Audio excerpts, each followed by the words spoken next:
আমাদের তো বয়স হয়েছে, এই বয়সে আবার এত কিছু। তোমরা চুপ করো তো। বাবা বলো তো দেখি মাকে আজকে কেমন লাগছে? হ্যাঁ দেখো না, আমাকে জোর করে আজ কত সাজিয়ে দিল। সাজিয়ে বেশ ভালোই করেছে, তোমাকে বেশ সুন্দর লাগছে।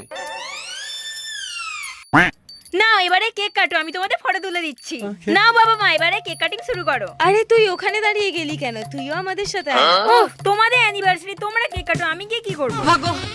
এই নে মা ধর। উফ আগে তুমি বাবাকে খাইয়ে দাও। বড্ড পাকা হয়ে গেছিস।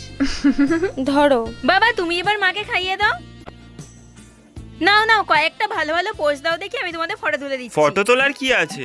বাবা যেটা বলছি সেটা শোনো। তা ফটো তুলছিস তোল, আবার যেন ফেসবুকে ছেড়ে দিস না, সবাই ভাবে বুড়ো বয়সে ভীমরুতি। ভীমরুতির কি আছে, আমি আমার বাবা মার অ্যানিভার্সারি সেলিব্রেশন করছি।